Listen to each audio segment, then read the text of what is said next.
19강입니다. 물권법 제1절 서론, 물권법 일반론인데, 물권법은 일단 시작하기 전에 목차라도 한번 보고 목차를 보면 개요가 파악이 되죠. 일단은 무슨 권리가 있다.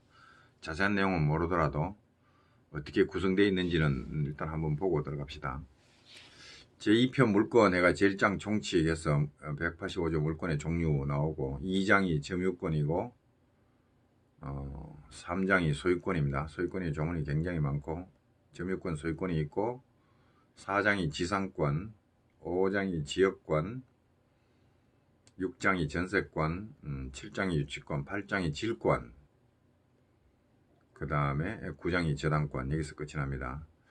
이 목차를 보면 물권의 종류가 다 나오죠. 저당권, 권리질권은 질권에 속하고 유치권, 전세권, 지역권, 지상권, 그 다음에 소유권, 점유권, 이것들이 물권입니다. 물권이고, 이제 물권 서론은 물권법이 총칙을 다루는데, 자, 이제 이 부분을 공부한다. 이렇게 보고, 개괄적으로 이렇게 생겨먹은 것들입니다. 자, 여기 딱 185조. 총칙 제일 앞에 물권 법정주의가 나옵니다. 물권의 종류 해서. 186조는 부동산 물권 변동의 효력, 이렇게 해서 쭉 나오는데, 191조까지가 총칙인데, 하여튼 물권은 이와 같이 생긴 것이다 라는 것을 일단 목차만 보고 그 다음에 교재 읽어 들어가면 됩니다. 자, 물권법 일반론에서는 1물권법 일반론이고 한 페이지 넘어가면 이 물권의 본질이 나오고 149페이지에 그 다음에 152페이지 넘어가면 물권의 종류가 나오고 155페이지 4 물권의 효력, 그 다음에 159페이지 넘어가면 제2절 물권의 변동. 물권의 변동 이 부분이 이제 물권 총칙을 본격적으로 다루는 거고, 그 앞에서는 지금 서론격입니다. 자, 이렇게 보고 물권법에 의의, 앞으로 돌아가서 130 단락번호 131, 147페이지 물권법에 의의부터 봅니다. 물권법은 민법의 일부분이다. 제2편 물권이고, 그 다음에 따라서 물권법의 의의, 물권법이 뭐냐? 이거는 민법 전체의 의의와 마찬가지로 실질적 의미의 민법, 형식적 의미의 민법 이렇게 했듯이 물권법도 실질적 민법, 실질적 물권법, 형식적 물권법 이렇게 나눌 수 있다 이거죠. 그 방식은 3페이지에서 우리가 공부했습니다. 앞으로 돌아가서 3페이지로 돌아가면 이 형식적 민법, 그러면은 민법이란 이름을 가진 법률, 이게 형식적 민법이고 민법전이고, 그 다음에 3 실질적 민법 해가지고 전체 법질서 안에서 민법이 차지하고 있는 지위를 밝히는 방법으로 실질적 민법은 4페이지 넘어가서 사법관계 일부로서 사법관계를 규율하는 원칙적인 법, 일반사법이 실질적 의미의 민법이다. 이렇게 했습니다. 자, 그러니까 민법이란 형식, 이름을 가진 법률이 형식적 민법이고, 실질적 민법은 그 내용을 봐가지고 사법관계를 규율하는 법이 실질적 민법이 되듯이 147페이지 돌아와서 물권법도 실질적으로 그 내용을 봐서 물권 관계를 규율하는 법이면 실질적 물권법이 될 거고, 형식적 물권법은 지금 우리가 목차에서 봤듯이 민법전에 있는 제2편 물권편, 물권법, 이게 형식적 의미의 물권법이다 이거죠. 자, 그 두 번째 단락을 봅니다. 물권법은 실질적으로 파악하면 실질적 민법 가운데 물권에 관한 법, 실질적 물권법 이렇게 할 수 있고, 이것을 달리 표현하면 물건, 기타, 객체에 대한 지배관계, 즉 물권 관계를 규율하는 일반사법. 그러니까 이 실질적 의미의 물권법은 민법 말고도 여러 군데 흩어져 있겠죠. 실질적 의미의 물권법은 그럴 거고, 그 다음에 세 번째 단락에 형식적 의미의 물권법은 민법이란 이름의 법률 가운데 제2편 물권 185조에서 저당권 끝나는 데가 372조입니다. 거기까지 그것을 형식적 의미의 물권법이라 부를 수 있다. 자, 이 책에서 다루는 물권법은 실질적 물권법, 그러니까 민법이 아닌 다른 법률에 있는 물권을 규율하는, 물권관계를 규율하는 법들도 여기서 공부를 한다는 얘기죠. 실질적 물권법을 다루고, 그렇지만 이 형식적 물권법이 실질적 물권법의 대부분이고 주요 부분입니다. 이게 가장 핵심입니다. 물론 다른 실질적 물권법으로서 민법 이름이 아닌 다른 이름을 가진, 예를 들면 뭐 가등기 담보에 관한 법률, 뭐 부동산 실명법, 뭐 이런 등등도 보겠지만은, 그래도 가장 중요한 것은 이 민법에 나오는 형식적 의미의 물권법이, 형식적 물권법이 가장 중심을 이룬다. 예, 그건 분명합니다. 자, 하여튼 그런 걸 공부하는 거고, 그 다음에 이 민법전 제2편 물권, 형식적 물권법의 내용이 뭐냐? 형식적 물권법인 민법전은 제2편 물권은 모두 9장으로 이루어져 있다. 1장 총칙부터 9장 저당권까지 봤죠. 보면은 총칙, 점유권, 소유권, 지상권, 지역권, 전세권, 유치권, 질권, 저당권 우리 봤고요. 그 다음에 제1장 총칙에서는 185조 물권 법정주의, 물권은 법률 또는 관습법에 관한 외에는 임의로 창설하지 못한다. 네, 물권 법정주의. 그 다음에 물권의 변동 186조, 부동산에 관한 법률 행위로 인한 물권의 득실 변경은 등기하에 그렇게 생긴다. 여기서부터 쭉 190조까지 물권 변동에 관한 규정들이 있고, 그 다음에 191조 혼동, 물권의 소멸입니다. 혼동으로 인한 물권의 소멸, 이것을 규정하고 있다라고 개괄적으로 일단 봤습니다. 봤고, 자, 그 다음에 3번에 물권법의 본질을 봅니다. 물권법은 이제 채권법과 대비되는 거죠. 민법이 재산권을 크게 이제 물권과 채권으로 분류하고 있기 때문에 물권법의 법적 성격, 그러면 이제 채권법하고 대비해서 어떻게 다르냐 이렇게 보면 되는데, 1번 일반사법의 일부다. 물권법은 민법의 일부이기 때문에 일반사법의 일부다. 당연히 공법이 아니고 사법에 속한다 그 얘기고, 그 다음에 재산법이다. 2번 재산법. 일반사법, 민법은 크게 재산법과 가족법으로 나누어지는데, 물권법은 채권법, 상속법과 함께 재산법에 속한다.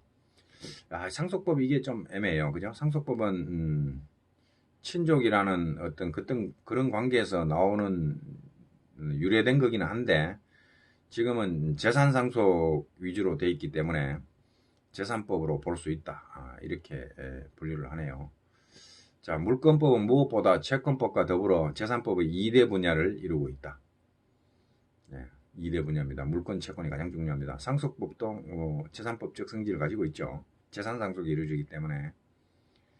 자, 그 다음에 물권법은 재산법 가운데서 가장 중요한 게 소유권이다. 소유권을 중심으로 해서 이제 소유권으로부터 여러 가지 물권이 또 이렇게 파생돼 나온다고나 할까요? 그런 관계입니다.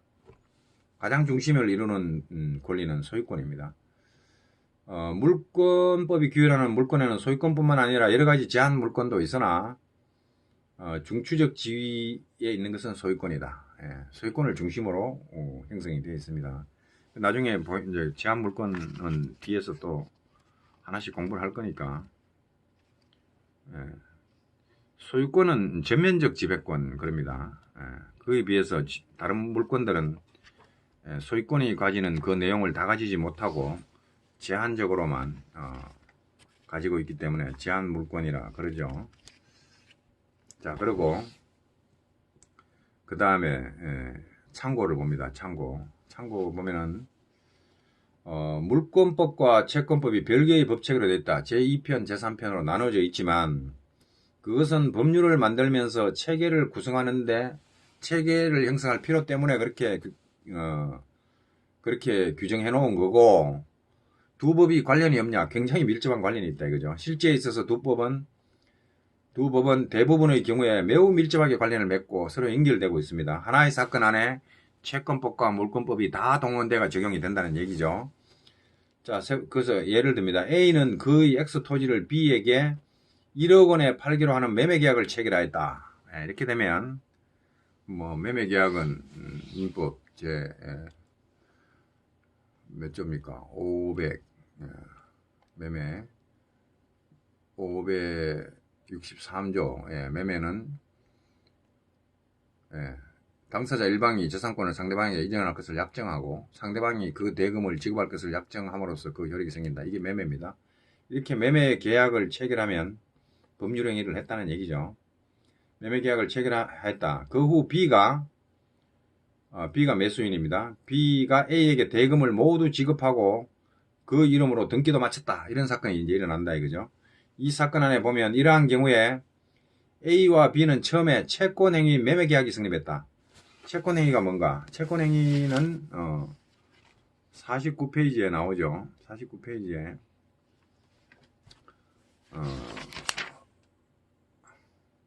49페이지에 보면 법률행위 종류 나누면서 맨 밑에 3. 채권행위, 물권행위, 주물권행위 이렇게 분류를 했습니다. 거기에 보면 2번에 채권행위는 채권을 발생시키는 법률행위다. 채권행위는 채권을 발생시키는 법률행위고 한 페이지 넘어가면 50페이지 중간쯤에 물권행위는 뭐냐? 물권행위는 물권의 변동을 목적으로 하는 의사표시, 물권적 의사표시를 요소로 하여 성립하는 법률행위, 물권의 변동을 목적으로 하는 법률행위. 다른 정의도 있을 수 있습니다. 물권 변동을 일으키는 법률행위, 이렇게도 할 수가 있고, 여하튼 물권 변동과 관련이 되어 있는 법률행위입니다. 물권행위는. 채권행위는 채권만 발생시키는 거죠. 물권 변동을 일으키지 않습니다. 자, 그래서 이제 교재로 다시 돌아왔어. 그 자리로 왔어. 채권행위인 매매계약이 성립해서 채권만 발생을 했죠. 채권이 뭐가 발생하냐면 매도인은 소유권 이전 의무를 부담하고, 그러니까 매수인은 저상권 이전 청구권을 가지고 매도인은 대금 지급 청구권을 가지고, 매매 대금 지급 청구권을 가지고 이렇게 채권이 발생했는데 그것을 다 이행을 해가지고 채권 돈 줄 거 주고 등기 받을 거 받고 이렇게 해서 이제 물권 변동이 일어나는데, 자 이제 또 읽어봅니다. 처음에는 채권 행위인 매매 계약이 성립하였다. 그리고 그에 기초하여 B는 X 토지의 소유권 이전 청구권이라는 채권을 확보했고, A는 대금 지급 청구권, 매도인은 대금 지급 청구권이라는 채권을 취득했죠. 매매 계약이 채권 행위인 매매 계약이 성립한 단계에서는 물권 변동이 안 일어났습니다. 그까지만 진행이 됐고, 그 다음에 또 시간이 흘러가지고 그리고 나서 두 채권이 서로 이행되었다. 이행을 다 했다. 채권을.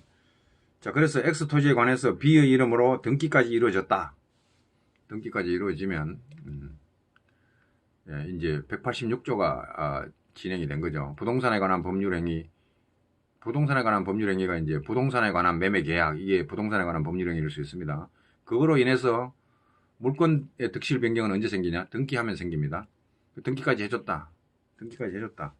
186조까지 이제 진행이 다 됐다는 거죠.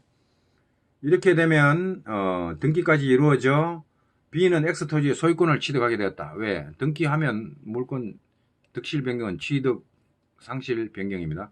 취득을 할 수 있다. 취득을 했습니다.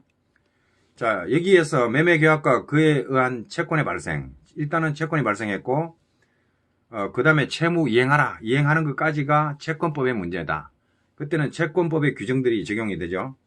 그런가 하면 이에서 A, B는 의식하지 못하고 있지만, 이론상 보면 A, B 사이에는 A가 X 토지의 소유권을 B에게 넘겨준다는 합의, 물권 행위를 한 것으로 생각할 수가 있다.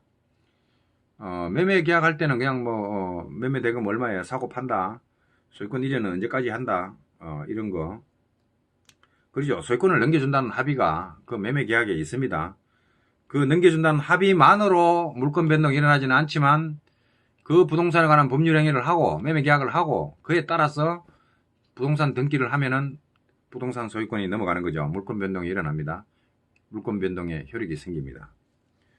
자, 그래서 이론상 A, B 사이에는 A가 X 토지의 소유권을 B에게 넘겨준다는 합의, 물권행위. 이 물권행위 개념은 나중에 다시 나올 겁니다만은 조금 학자들 간에 이론이 있습니다만은 어쨌든 물건을 넘겨주는 것과 굉장히 밀접한 관련을 맺은 관련이 있는 법률행위입니다. 물권행위. 채권행위와는 다르죠. 채권행위는 채권을 발생시키는 행위고 물권행위는 물권 변동을 목적으로 하는 행위입니다.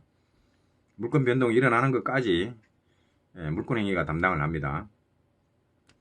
자, 이러한 합의와 등기 그리고 그것들에 의한 소유권 이전 등은 물권법의 문제다. 186조의 문제였죠.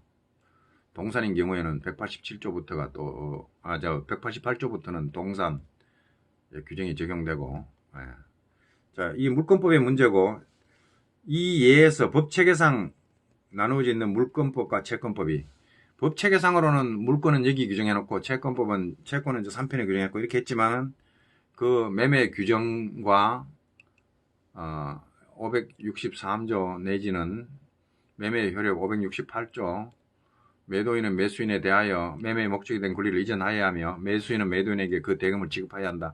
이런 규정들이 다 이제 적용이 돼서 진행이 된 겁니다. 그래서 민법 186조까지 진행이 됐고 이렇게 매매해서 등기해 주는 것까지 소유권을 넘겨주는 것까지 하나의 과정을 보면 채권법과 물권법이 밀접한 관련을 맺고 서로 연결되면서 진행이 된다. 이거죠. 법을 그냥 이렇게 물권법, 채권법 이렇게 나누어서 규정했을 뿐이지 하나의 사건 안에서 채권법과 물권법은 그 교재를 봅니다. 물권법과 채권법이 동일한 경우 안에서 작용한다. 동일한 경우 안에서 표현이 좀 애매한데 동일한 사건 안에서 작용을 하고 있다. 이렇게 보면 되죠. 자, 따라서 이와 같은 경우에 두 법을 서로 관련지에 이해할 수 있도록 노력해야 한다. 그러니까 물권법과 채권법이 연결이 되고 있는데 자, 이게 어디까지가 물권, 채권에 관한 얘기고 어디까지가 물권에 관한 내용인가 이것을 구별할 줄 알고 연결을 지을 줄 알아야 된다. 그게 민법 공부의 목표가 되겠죠. 그렇게 하는데 그걸 그렇게 하려면은 각각의 개념, 각각의 규정, 각각의 규정의 적용, 그러니까 기초 개념들, 기본 개념들, 또 기본 그 조문들 이게 잘 숙지가 되면 그게 구별이 됩니다. 그런 부분이 애매하게 돼 있으면 항상 헷갈리는 거고, 그러니까 조문을 숙지하고 뭐 채권행위니 물권행위니 재산권이니 뭐 이런 기본적인 용어 개념들을 잘 익히면 그것이 다 구별이 되면서 조립 연결이 되면서 민법의 체계가 이해가 되는 겁니다. 지금 뭐 신민법 입문에서는 그러한 이해를 위한 기초 법리, 기초 개념들을 알려주는 거고 우리는 이 기회에 조문을 찾아가면서 조문 하나라도 더 익혀놓고 하면 언젠가는 물권법과 채권법을 넘나들면서 자유자재로 법을 적용할 수 있고 이해할 수 있는 단계가 올 것이라 봅니다. 자, 그래서 149페이지 그 다음에 이제 물권법의 특질로 봅니다. 어쨌든 물권법과 채권법은 서로 동떨어진 게 아니라 법전상으로 편제를 나눠놨지만 이것들이 하나의 사건에서 하나의 사안에서 밀접하게 관련되면서 서로 연결되어 작용을 한다 이런 얘기죠. 점차 알게 될 거고 그 다음에 이 물권법의 특질을 봅니다. 물권법의 특질은 뭐냐? 물권법이 같은 재산법으로서 가장 가까운 법인 채권법에 비하여 채권법에 비해서 물권은 어떤 특질을 가지고 있는지 본다. 첫째, 1. 강행규정성입니다. 물권법은 강행규정성을 띠고 채권법은 임의규정성을 띈다. 100% 그렇다는 게 아니고 물권법은 강행규정이 많고 채권법은 임의규정이 많다. 이렇게 보는 거죠. 자, 1. 강행규정성. 강행규정은 민법 제105조에서 봤던 거죠. 그래서 민법 105조도 민총에 있지만 이것도 항상 붙잡고 다녀야 됩니다. 임의규정, 법률행위의 당사자가 법령중의 선량한 풍속 기타 사회질서에 관계없는 규정, 이게 임의규정이고 임의규정과 다른 의사를 표시한 때는 그 의사가 우선한다. 그 의사에 의한다. 이게 사적자치고 이런 임의규정은 채권법에는 굉장히 많지만 물권법에는 강행규정이 많다 이거죠. 당사자가 자지우지할 수 없는 규정들이 많이 있어서 당사자 의사보다 강행규정이 앞서는 그런 특질을 가지고 있다 이거죠. 예를 들면 물권법정주의 이런 거 강행규정입니다. 물권을 임의로 창사하지 못한다 했는데 임의로 만들겠다 이러면 안 되는 거죠.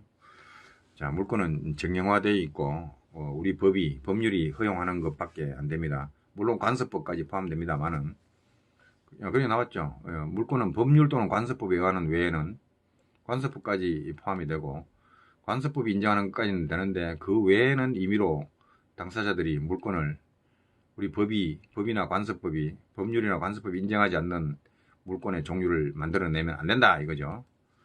물권을 설정할까 말까 하는 건 자유입니다. 예, 내가 저당권을 설정할지 말지 이런 건 자유지만 유형이 있습니다. 유형. 예, 그 종류를 임의로 만들어내지 말라 이거죠. 자, 읽어봅니다. 강행규정성. 채권은 상대권이다. 그럼 물권은 절대권이라는 얘기네. 그렇죠. 이 상대권 절대권도 어디 한번 나왔는데 어디서 나왔을까요? 예, 28페이지에 권리 분류할 때 절대권, 상대권 나왔습니다. 셋째 줄에 절대권은 모든 자에게 주장할 수 있는 권리, 상대권은 특정인에 대해서만 주장할 수 있는 권리, 채권은 상대권이고 물권은 절대권입니다. 그 누구에도 주장할 수 있는 절대적 권리입니다. 절대권. 채권과 다르죠. 채권은 상대권에 불과하다. 예. 특정한 채무자에 대해서만 주장할 수가 있죠. 채권은 상대권이어서 제3자, 예, 채권자, 채무자 아닌 다른 사람, 제3자에게 원칙적으로 영향을 미치지 않는다. 원칙적으로 그렇습니다. 따라서 채권을 규율하는 채권법에서는 사적 자치가 넓게 인정된다. 왜? 자기 둘만의 문제잖아. 그건 굉장히 자유롭게 해라 이거지. 다른 사람한테 영향을 안 주니까.